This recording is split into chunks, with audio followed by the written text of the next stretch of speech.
আমাদের ধারাবাহিক আলোচনা আহলে সুন্নাত ওয়াল জামাত বা নাজাত প্রাপ্ত দলের আকীদা সম্পর্কে আজকে পর্ব নম্বর 23।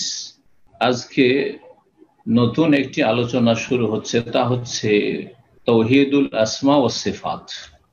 আল্লাহ রাব্বুল আলামিনের নাম সমূহ এবং গুণাবলীর ক্ষেত্রে তৌহিদ। ইতিপূর্বে আমরা আলোচনা করেছি যে তৌহিদ 3 ভাগে বিভক্ত: তাওহীদুর রুবুবিয়্যাহ, তাওহীদুল উলুহিয়্যাহ আর তাওহীদুল আসমা ওয়াস সিফাত। উলুহিয়্যাত সম্পর্কে সংক্ষেপে আলোচনা এসে গেছে, আর রুবুবিয়্যাত সম্পর্কে আলোচনা হয়ে গেছে, আর তাওহীদ পরিপন্থী বিষয় শিরক সম্পর্কেও সংক্ষেপে আলোচনা হয়েছে। এখন তাওহীদুল আসমা ওয়াস সিফাত সম্পর্কে লেখক আল্লামা ইমাম হাকামি রহমতুল্লাহ আলাইহি তার কিতাব আলামুস সুন্নাহ আল মানসুরা, এই কিতাবে বিশদভাবে আলোচনা করেছেন, বিস্তারিত আলোচনা করেছেন। আমরা এই ধারাবাহিক আলোচনা শুধু তাওহীদুল আসমা ওয়াস সিফাতের উপর কমপক্ষে আজ থেকে শুরু করে 10 থেকে 15টি পর্ব লাগবে এই বিষয়টি শেষ করতে। তাওহীদুল আসমা ওয়াস সিফাত সম্পর্কে এত বিস্তারিত আলোচনা তিনি করেছেন, আর তার কিতাব থেকে যেহেতু মূলত আমরা মুক্তিপ্রাপ্ত দলের আকীদা বা নাজাত প্রাপ্ত দলের আকীদা নিয়ে আলোচনা করছি, তাওহীদুল আসমা ওয়াস সিফাতের বিষয়টি অনেকটা জটিল, এমনিও সূক্ষ্ম কথাগুলি সেই জন্য জটিল। আর আরব দেশ ছাড়া, বিশেষ করে সৌদি আরব ছাড়া ভারত, বাংলাদেশ, পাকিস্তানে তাওহীদুল আসমা ওয়াস সিফাতের চর্চা বা লেখাপড়া খুব কমই হয়ে থাকে। যারা ওইসব দেশের সহিহ আকীদার অনুসারী, সহিহ আকীদার মাদ্রাসায় পড়াশোনা করেছে, তারাও তাওহীদুল আসমা ওয়াস সিফাত সম্পর্কে অল্প স্বল্প লেখাপড়া করেন। আমরা নিজেরাই শুধু আকীদা আল ওয়াসিতিয়া এই কিতাবটি শুধু দেশে পড়েছিলাম ইমাম ইবনে তাইমিয়া রাহমাতুল্লাহ আলাইহি তাওহীদুল আসমা ওয়াস সিফাত সম্পর্কে। যার ফলে আমরা যখন মদিনা ইউনিভার্সিটিতে আসি তখন এই তাওহীদুল আসমা ওয়াস সিফাতের বিষয়টি আমাদেরকে বেশি জটিল লাগতো, আর যেন শুষ্ক লাগতো, শুকনো। আপনারা বুঝেন যে শুকনো যদি কোনো খাদ্য হয় আর তাতে আপনার কাছে পানি না থাকে তো গলাতে লেগে যায়, মানে গলা থেকে নামানো খুব মুশকিল হয়ে যায়। ঠিক তেমনি যাদের তাওহীদুল আসমা ওয়াস সিফাত সম্পর্কে জ্ঞান নেই, তাদেরকে এই তাওহীদুল আসমা ওয়াস সিফাত বোঝানো একটু জটিল, আর তাদের জন্য বোঝাটাও একটু সূক্ষ্ম বিষয়, জটিল। কারণ বিষয়গুলি সূক্ষ্ম একদিকে, আরেকদিকে আমাদের এই তাওহীদুল আসমা ওয়াস সিফাত, আল্লাহর নাম গুণাবলীর ক্ষেত্রে তাওহীদের বিষয়টির চর্চা বা শিক্ষা পঠন আমাদের দেশে খুবই কম। আলেম সমাজের জন্য অনেক সময় এই বিষয়গুলি বোঝা মুশকিল। এই জন্য এই তাওহীদুল আসমা ওয়াস সিফাত সম্পর্কে অনেক আমাদের দেশে লেখাপড়া করে লিখতে গিয়ে তাদের পদস্খলন ঘটেছে, অনেক ক্ষেত্রে বিভ্রান্তির শিকার হয়েছে। অথচ তাদের দাওয়াতি ক্ষেত্রে বেশ কিছু ক্ষেত্রে অবদানও রয়েছে, অনেক ভালো কাজও করেছেন, কিন্তু আসমা সিফাতের ক্ষেত্রে নিজেরা বিভ্রান্তির শিকার হয়ে গেছেন।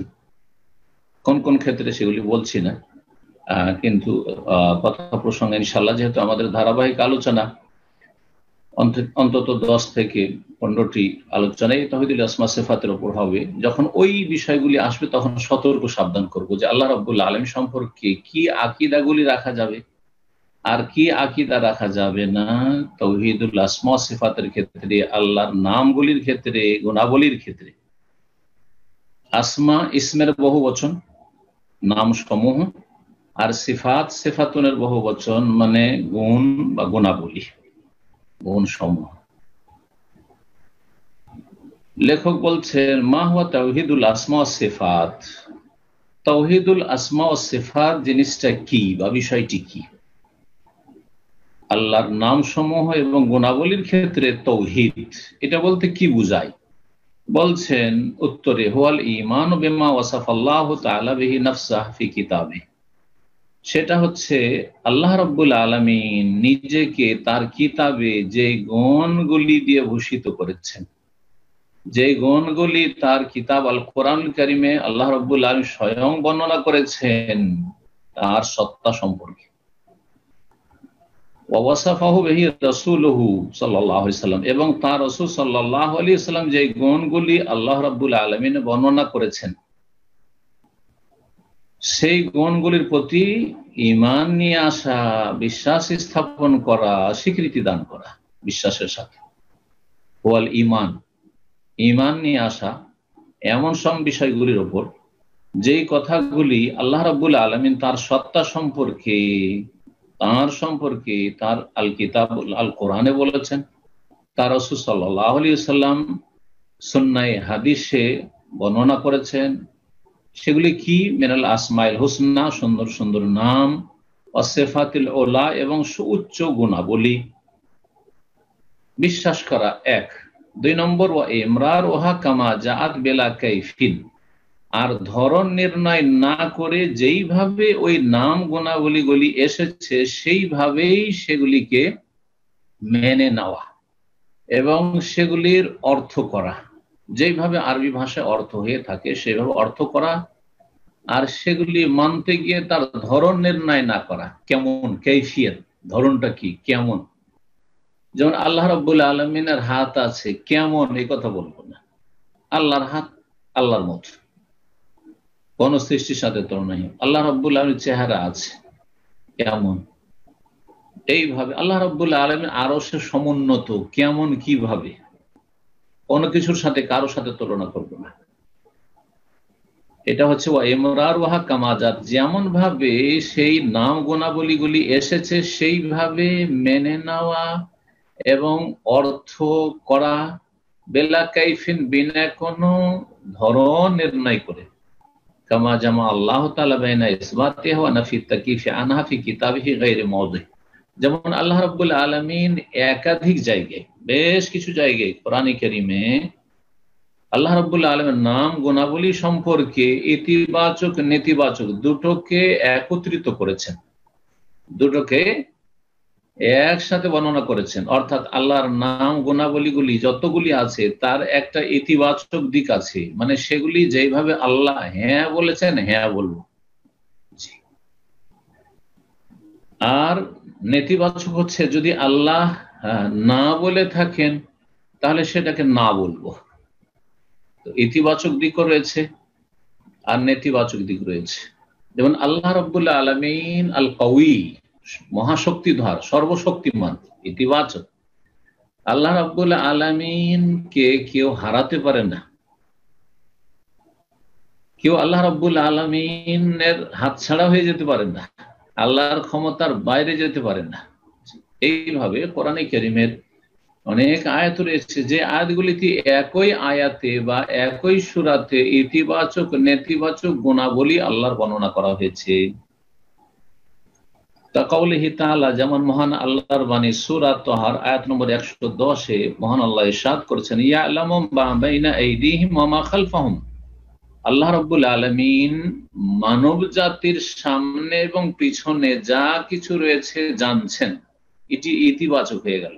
ইলমুল্লাহিল ওয়াসি, আল্লাহর ব্যাপক যে জ্ঞান তা মানুষের সামনে পিছনে সৃষ্টিকুল যা রয়েছে সামনে পিছনে সব কিছুকে আল্লাহ জানছেন।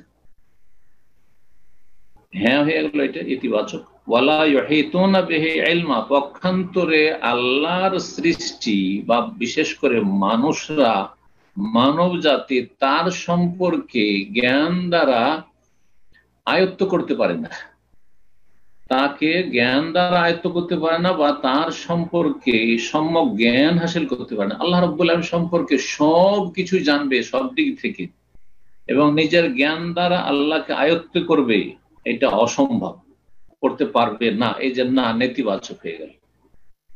অর্থাৎ আল্লাহ তো সৃষ্টিকুলের সামনে পিছনে সবকিছু জানছেন, হ্যাঁ হয়ে গেল, এটি ইতিবাচক আল্লাহর গুণ।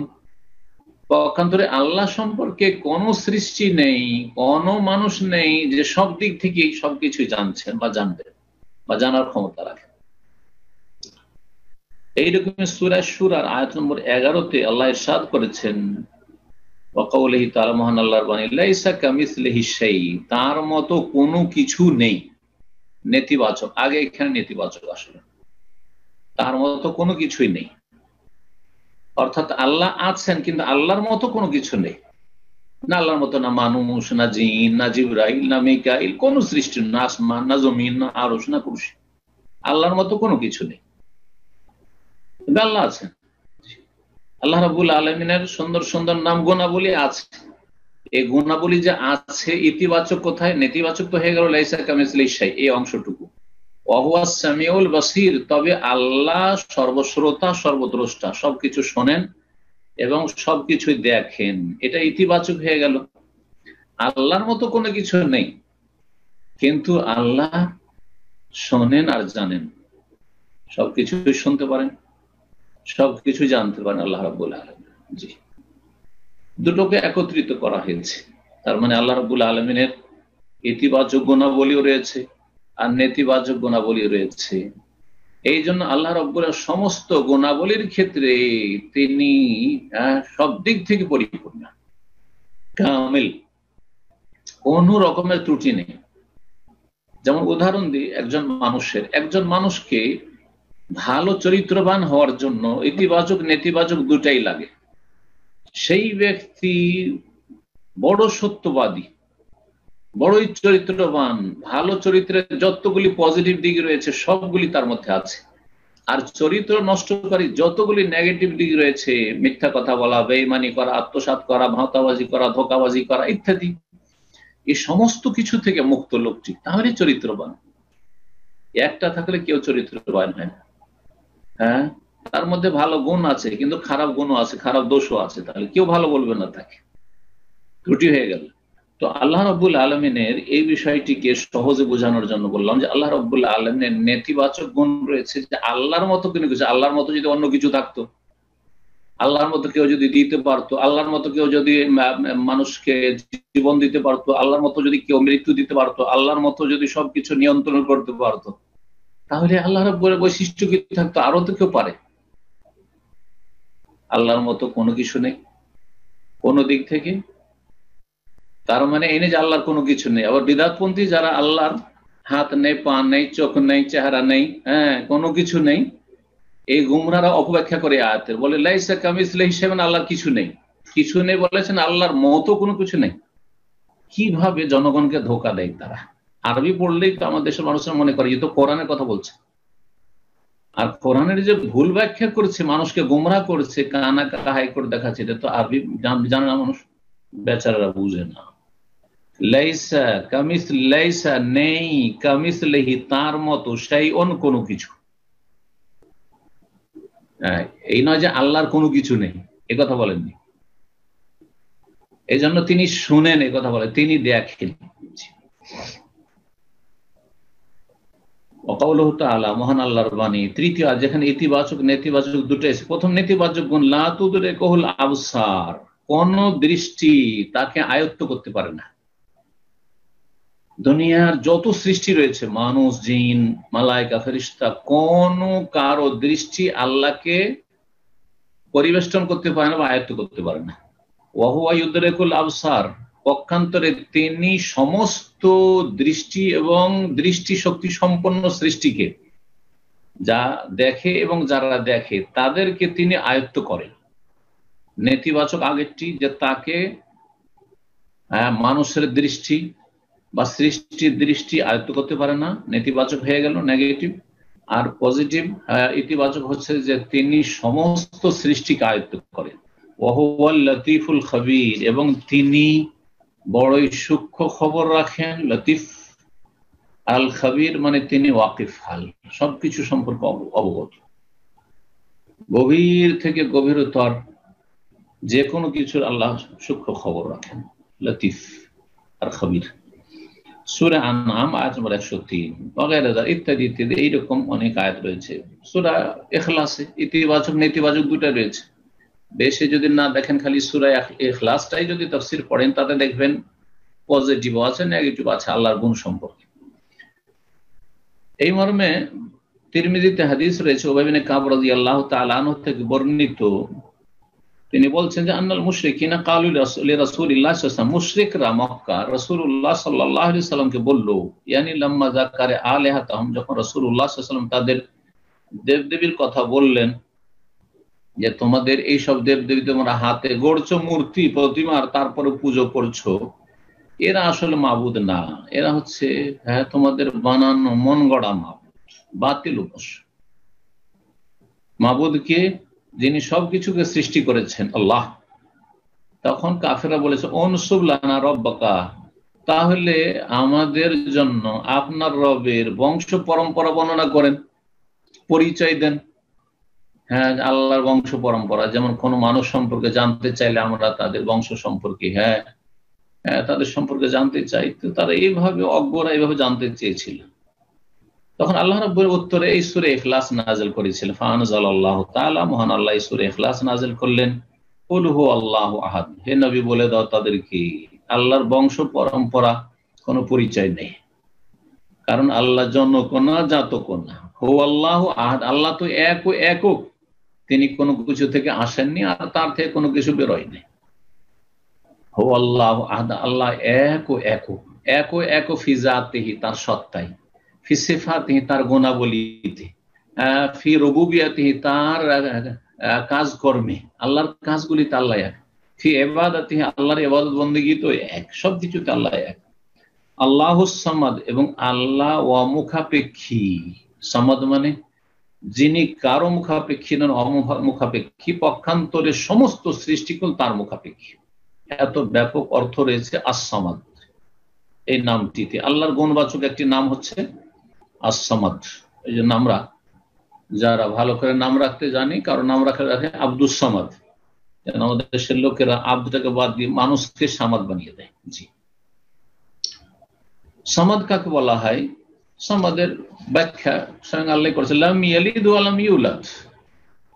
তিনি লাম ইয়ালিদ, তিনি জনক না, মানে তার সন্তান সন্ততিও নেই, আর ওয়ালাম ইউলাদ, আর তিনি জাতক না, তাকে কেউ জন্ম দেয়নি, তার পিতা মাতাও নেই, আর তার ছেলে মেয়ে সন্তান সন্ততিও নেই। যারা আল্লাহর পুত্র বলে থাকে ঈসা আলাইহিস সালামকে, ওজাইর আলাইহিস সালামকে আল্লাহর পুত্র বলে থাকে, মালায়েকা ফেরেশতাদেরকে আল্লাহর কন্যা বলে থাকে, মক্কার মুশরিকেরা বলতো। খ্রিস্টানরা ঈসা আলাইহিস সালামকে আল্লাহর পুত্র সন অফ গড বলে থাকে, ইহুদিরা ওজাইর আলাইহিস সালামকে আল্লাহর পুত্র বলে থাকে। তারা মিথ্যুক এবং তাদের ধর্ম মিথ্যার উপর নির্ভরশীল, মন গড়া ধর্ম, তাদের বিকৃত ধর্ম। এটি আল্লাহর নাযিলকৃত ধর্ম, ইনজিলের ধর্ম, তওরাতের ধর্ম নয়, বিকৃত ধর্ম তাদের ছিল। বলছেন ওয়াস-সামাদ আল্লাযী লাম ইয়ালিদ ওয়া লাম ইউলাদ, যিনি জনক না, জাতক না। লিআন্নাহু লাইসা শাইউন ইউলাদু ইল্লা সায়ামুত, কেন আল্লাহ জনক না, জাতক না, কাউকে জন্ম দেননি আর তাকেও কেউ জন্ম দেয়নি। কেন? কারণ যে কোনো সৃষ্টি জন্ম নিয়েছে সে অবশ্যই মৃত্যুবরণ করবে, যে জন্ম নিয়েছে সে অবশ্যই মারা যাবে। আর আল্লাহর জন্য কোনো মৃত্যু নেই। হুয়া হাইয়ুল লা ইয়ামুত, চিরঞ্জীব, কখন মৃত্যু মুখে পতিত হবেন না। ওয়ালাইসা শাইউন ইয়ামুতু ইল্লা সায়ুরিস, আর যে কোনো সৃষ্টি যদি মারা যায় তাহলে সে অন্যকে উত্তরাধিকারী বানায়। তাহলে আল্লাহ রাব্বুল আলামিন যদি জাতক হতেন, তাকে কেউ যদি জন্ম দিয়ে থাকতো, একসময় জন্ম নিয়েছেন, তাহলে মারা যাবেন। আর মারা গেলে তার কে উত্তরাধিকারী হবে, উত্তরাধিকারী হলে কে সে উত্তরাধিকারী হবে? তাহলে সে এলাহ, আল্লাহর উত্তরাধিকারী, সে এলাহ হবে, সে আল্লাহ হবে। নাউযুবিল্লাহ। সুতরাং আল্লাহ রাব্বুল আলামিন লাম ইয়ালিদ ওয়া লাম ইউলাদ, তিনি জনক না, জাতক না। ওয়া আন্নাল্লাহ তাআলা লা ইয়ামুতু ওয়া লা ইউরিস, আল্লাহ মারাও যাবেন না আর আল্লাহ কাউকে উত্তরাধিকারীও বানাবেন না। ওয়া লাম ইয়াকুল লাহু কুফুয়ান আহাদ, শেষ আয়াত সূরা ইখলাসের। আর আল্লাহর সমকক্ষ, সমতুল্য কেউ নেই। আল্লাহর কুফুয়ান মানে সমকক্ষ বা সমতুল্য কেউ নেই। ক্বালা লাম ইয়াকুল লাহু শাবীহুন, না তার তুলনার কেউ আছে, ওয়ালা আদিলুন, না তার কেউ সমকক্ষ রয়েছে, ওয়া লাইসা কামিসলিহি শাই, তার মতো কোনো কিছু নেই। এই হাদিস তিরমিজির ছিল। তারপরে বলছেন যে আল্লাহ রাব্বুল আলামিনের যে সুন্দর সুন্দর নাম রয়েছে আমরা জানি, এই সুন্দর সুন্দর নামের দলিল কোরআন এবং হাদিস থেকে বলবেন কি? মা দালিলুল আসমাউল হুসনা, মা দালিলুল আসমাইল হুসনা মিনাল কিতাব ওয়াস সুন্নাহ, কোরআন এবং সুন্নাহ থেকে আল্লাহর যে সুন্দর সুন্দর নাম রয়েছে এর দলিল বলবেন কি? বলছেন হ্যাঁ, মহান আল্লাহ ইরশাদ করেছেন ওয়ালিল্লাহিল আসমাউল হুসনা, আল্লাহর সুন্দর সুন্দর নাম রয়েছে। আসমা বহু বচন, তার মানে আল্লাহর অনেকগুলি নাম রয়েছে।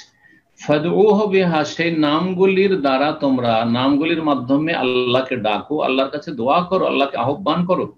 ওয়াজারুল্লাযীনা ইউলহিদুনা ফি আসমাইহি, এবং ছেড়ে দাও, পরিত্যাগ করো, উপেক্ষা করো ওই সব লোকদেরকে যারা আল্লাহর নামগুলি সম্পর্কে বক্র পথ অবলম্বন করে। তাহলে এই কোরআনে কারীম আয়াতে বলা হয়েছে যে আল্লাহ সুন্দর সুন্দর নাম রয়েছে, সে সুন্দর সুন্দর নামের মাধ্যমে দোয়া করা যায়, হে রহমান তুমি রহম করো, যেই নামের সাথে আপনার চাওয়ার সম্পর্ক থাকে। জি, হে ক্ষমাশীল তুমি ক্ষমা করো, এইভাবে। হে গফুর, হে গফার তুমি ক্ষমা করো, এইভাবে। হে আলিম তুমি সবকিছুই জানো। জি, হে রাজ্জাক তুমি রিজিক দান করো, দোয়া করো।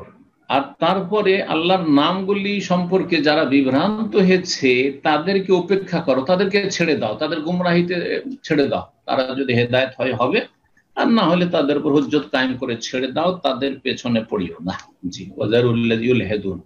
ইলহাদ আল্লাহর নামের ক্ষেত্রে বক্র পথ অবলম্বন করার বিভিন্ন দিক রয়েছে। তার একটি হচ্ছে যে আল্লাহ যে নামগুলি বলেননি সেই নাম নির্ণয় করা, যেমন আল্লাহকে খোদা বলা, এটি ইলহাদ। আল্লাহকে খোদায়ে তাআলা, খোদায়ে তাআলা, আল্লাহকে ঈশ্বর বলা, আল্লাহকে গড বলা, আল্লাহকে ভগবান বলা, জি হ্যাঁ, আর আল্লাহকে পরমেশ্বর বলা, এসবগুলি, ব্রহ্মা বলা, এগুলি হচ্ছে ইলহাদ। কারণ এইসব নাম আল্লাহ বলেননি, এসব নাম আল্লাহ বলেননি।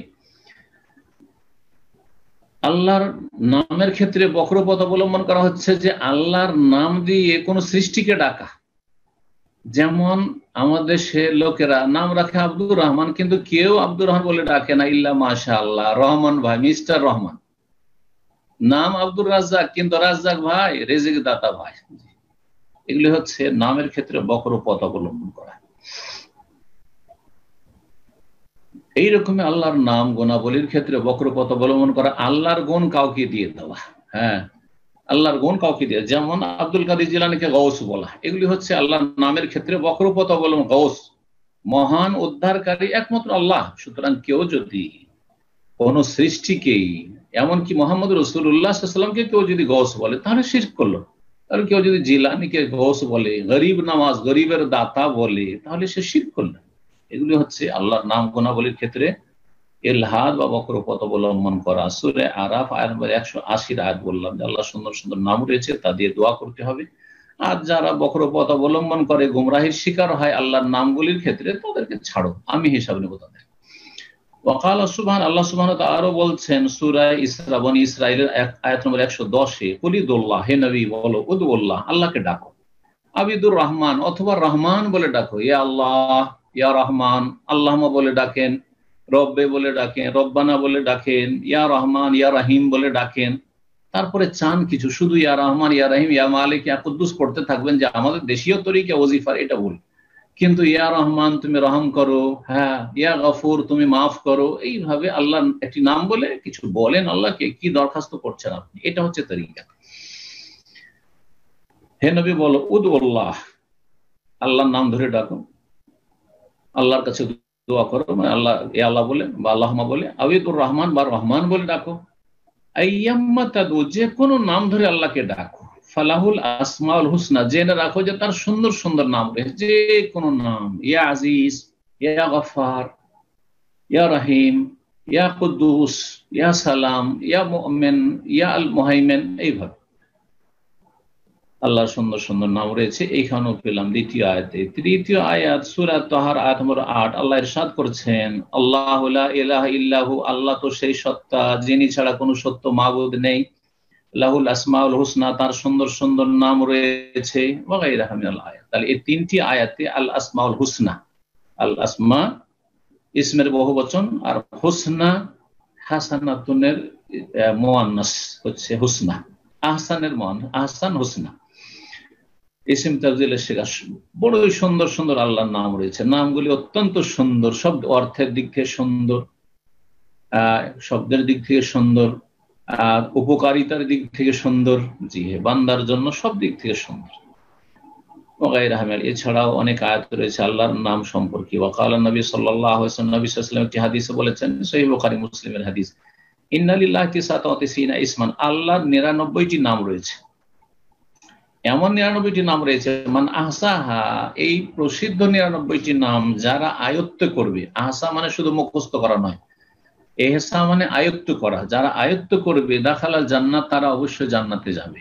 আয়ত্ত করা, আমি এই বিষয়ে বিভিন্ন সময় আলোচনা করেছি যে কেমন করে আয়ত্ত করতে হয়। আমাদের দেশের মানুষরা মনে করে যে 99টা নাম মুখস্থ করলে জান্নাত, এটা ভুল ব্যাখ্যা, এটা ভুল ব্যাখ্যা। আয়ত্ত করা, প্রথম এলেম হাসিল করা, যে আপনার সামনে এই নামগুলি আসলে আপনি বুঝতে পারছেন এটা আল্লাহর নাম, এটা আল্লাহর নাম নয়। যেমন আপনার সামনে আসলো আপনার আল আজিজ, আল গফুর, আল আফু, আল্লাহুম্মা ইন্নাকা আফুউন তুহিব্বুল আফা ফাফু আন্নি, যে আফুউন আল্লাহর নাম। জি, রহমান, রহিম, হ্যাঁ, মালিক, মালিক, হ্যাঁ, আল মালিকুল কুদ্দুসুস সালামুল মুমিনুল মুহাইমিনুল আজিজ জব্বারুল মুতাকাব্বির, আল মুতাকাব্বির, আল জব্বার। তো এই নামগুলি আয়ত্তে মানে আপনার নলেজে থাকতে হবে যেগুলি আল্লাহ রাব্বুল আলামিনের সুন্দর সুন্দর নাম, এটা একটা।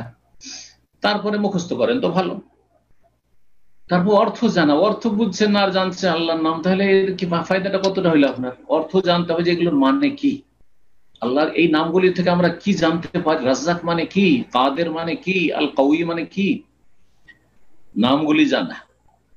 তারপরে আয়ত্ত করা হচ্ছে এগুলি অনুযায়ী আমল করা, মানে এই নামগুলির যে দাবি রয়েছে দাবি অনুযায়ী আমল করা। আল্লাহর নাম হচ্ছে আল ইলাহ, সত্য মাবুদ, আল হক, তিনি সত্য, যখন সত্য মাবুদ তিনি, তাহলে যাবতীয় ইবাদত বন্দেগী তার করব, এটা হচ্ছে আয়ত্ত করা, আমল করা। তারপরে এই নামগুলির ওসিলায় মাধ্যমে দোয়া করা, আল্লাহর নামের মাধ্যমে দোয়া করা, একটি হচ্ছে শরীয়তসম্মত ওসিলা, এগুলি হচ্ছে বিভিন্ন দিক। আল্লাহর নামগুলি এহসা করা বা আয়ত্ত করা, যা সহিহ বুখারী মুসলিমের হাদিস, তাহলে জান্নাতে যেতে পারবে, স্বাভাবিক কথা। কেউ যদি এই নাম অনুযায়ী আমল করে তাহলে রিজিক চাইবে একমাত্র আল্লাহর কাছে, সুস্থতা চাইবে একমাত্র আল্লাহর কাছে, রোগের আরোগ্য চাইবে, বালা মুসিবত থেকে উদ্ধার কামনা করবে একমাত্র আল্লাহর কাছে, মনের কামনা বাসনা পূরণ করা চাইবে একমাত্র আল্লাহর কাছে, শিরক মুক্ত হবে, তাওহীদ প্রতিষ্ঠা করবে, তাহলে অবশ্যই জান্নাতে যাবে। সহিহ বুখারী মুসলিমের হাদিস। আর একটি হাদিস এই দিয়ে আজকের আলোচনা শেষ হবে, তা হচ্ছে নবী সাল্লাল্লাহু আলাইহি ওয়াসাল্লাম বলছেন, আসআলুকা, একটি দোয়াতে রয়েছে, আসআলুকা, হে আল্লাহ তোমার কাছে, আল্লাহুম্মা, হে আল্লাহ তোমার কাছে আমি কামনা করি বা যাচ্ছা করি, বেকুল্লি ইসমিন হুয়া লাকা, এমন প্রত্যেক নামের মাধ্যমে যেটি তোমার নাম, হুয়া লাকা, যে নামটি তোমার, সাম্মাইতা বিহি নাফসাক, যেই নামটি তুমি নিজে, যেই নামে তুমি নামকরণ করেছো, বা যেই নাম তোমার জন্য তুমি পছন্দ করেছো, আও আনজালতাহু ফি কিতাবিকা, তুমি উল্লেখ করেছো সেই নাম, আল্লাহ স্বয়ং কোরআনে কারীমে উল্লেখ করেছেন সাম্মাইতা বিহি নাফসাক, আও আনজালতাহু ফি কিতাবিক, অথবা সেটিকে আপনি অবতরণ করেছেন হে আল্লাহ আপনার কিতাবে, কোরআনে কারীমে সেই নাম রয়েছে, আও আল্লামতাহু আহাদাম মিন খালকিক, অথবা আপনার কোন সৃষ্টিকে, নবী রাসূলকে সেই নামটির শিক্ষা দিয়েছেন, কোন নবী রাসূলের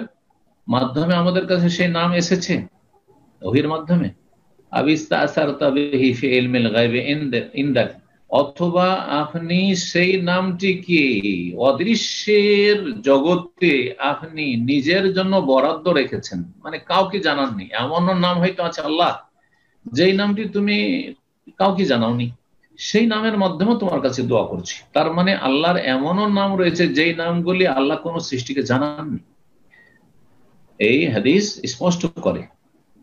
এই সব ওসিলা ধরে আল্লাহর নামের, যে নামগুলি আল্লাহ নিজে নামকরণ করেছেন, অথবা কিতাবে নাযিল করেছেন, অথবা কোন সৃষ্টিকে নবী রাসূলকে ওহীর মাধ্যমে শিখিয়েছেন, অথবা নিজের জন্য তার জ্ঞানটিকে খাস করে রেখেছেন, কাউকে জানাননি, এই সমস্ত আল্লাহর সুন্দর সুন্দর নামের মাধ্যমে দোয়া করছি, আল্লাহ আনতাজ আল কোরআন আল আজিম রবিয়া কলবি, যে মহাগ্রন্থ আল কোরআনকে আমার হৃদয়ের বসন্ত বানিয়ে দাও, বসন্তকাল, আমার হৃদয়ের বসন্ত বানিয়ে দাও, রবি বসন্তকালকে বলে, মানে আমার হৃদয়ের যাতে প্রশান্তি হাসিল হয় এই কোরআনে কারীমের তেলাওয়াতে, কোরআনে কারীমের শিক্ষাতে, কোরআনে কারীমের পঠন পাঠনে, কোরআন কারীমের বাস্তবায়নে, কোরআন কারীমের দাওয়াতে, আনতাজাল কোরআন আল আযীম রাব্বিয়া কলবি, আল হাদিস। তাহলে এই দোয়া দিয়ে জানা গেল যে আল্লাহ রাব্বুল আলামিন শুধু 99টি নাম নেই, আর এটা হচ্ছে সঠিক। আল্লাহর প্রসিদ্ধ নাম হচ্ছে 99টি, যার কথা সহিহ বুখারী মুসলিম এসেছে। কিন্তু সাধারণ মানুষ অনেকে মনে করে যে আল্লাহ শুধু 99টি নাম রয়েছে। এই জন্য ইমাম নওয়াবী রাহমাতুল্লাহ আলাইহি এবং অন্যান্য আইম্মায়ে কেরামগণ উল্লেখ করেছেন তার আগের সালাফদের থেকে যে আল্লাহ রাব্বুল আলামিনের অনেকগুলি নাম রয়েছে। বরং ইমাম নওয়াবী রাহমাতুল্লাহ, কাজী আয়াদ রাহমাতুল্লাহ আলাইহি থেকে বর্ণনা করেছেন যে আল্লাহর হাজারের বেশি নাম রয়েছে, হাজারের বেশি নাম রয়েছে। আল্লাহ সুন্দর সুন্দর নাম রয়েছে যেগুলি আমরা জানি, সেই নামগুলি দিয়ে আল্লাহকে ডাকবো। আর আমার নিজের পক্ষ থেকে কল্পিত কোনো নাম আবিষ্কার করব না, যে কোনো ভাষায় হোক না কেন। সুতরাং আমরা আবিষ্কার করব না, তবে আল্লাহর যে নামগুলি রয়েছে সেগুলি অর্থ করতে পারবো। যেমন রহমান মানে কেউ যদি বলে পরম করুণাময়, ঠিক আছে। অতি দয়াবান, ঠিক আছে। রহিম, দয়ালু, হে আল্লাহ তুমি দয়ালু, তাহলে ঠিক আছে, আপনি অর্থ করলেন কোন নামের। কিন্তু খোদা, আল্লাহর যে নামগুলি রয়েছে, যে নামগুলি আমরা জানি, সেই নামের কোনটির অর্থ বহন করে না। কিসের অর্থ? সেটি খোদা, যে নিজেই হয়ে গেছে খোদা, ফার্সি শব্দ। সুতরাং আল্লাহকে খোদা বলা, যে উর্দু ভাষা থেকে, ফার্সি ভাষা থেকে আর পারস্য দেশ থেকে ভারত উপমহাদেশে গেছে, আর আমাদের দেশের আলেম সমাজরা আল্লাহকে খোদা বলে, এটা জায়েজ নয়, এটি বক্র পথ অবলম্বন করে। এইরকমই যারা উর্দু ভাষী, তারা এই অগ্নি পূজকরা ইয়াজদা বলতো, তারা ইয়াজদা বলে। এইরকমই হিন্দুদের পাশাপাশি থেকে অনেকে যেসব নামগুলি বলে থাকে, ঈশ্বর ইত্যাদি, ভগবান, না এইসব নাম জায়েজ নয় আল্লাহ রাব্বুল আলামিনের জন্য। এখানে আজকের আলোচনা শেষ করছি। আল্লাহ রাব্বুল আলামিন যেন আমাদেরকে উপকারী জ্ঞান দান করেন, আমাদের গুনাহ খাতা আল্লাহ মাফ করেন এবং আমাদের ইলম আমলে বরকত দান করেন। যেসব ভাই বোনেরা হাজির হয়েছেন, আল্লাহ তাদেরকে যেন উত্তম প্রতিদান দান করেন। এরপরে ইনশাআল্লাহ তাআলা আমাদের প্রশ্নোত্তর পর্ব চলবে কিছুক্ষণ। আল্লাহ যেন আমাদেরকে ভালো ইলমের তৌফিক দান করেন। রব্বি ইশরাহ লি সাদরি ওয়া ইয়াসসির লি আমরি ওয়াহলুল উকদাতাম মিন লিসানি ইয়াফকাহু কওলি। ওয়া সাল্লাল্লাহু ওয়া সাল্লাম আলা নাবিয়িনা মুহাম্মদ ওয়া আলা আলিহি ওয়া সাহবিহি আজমাইন।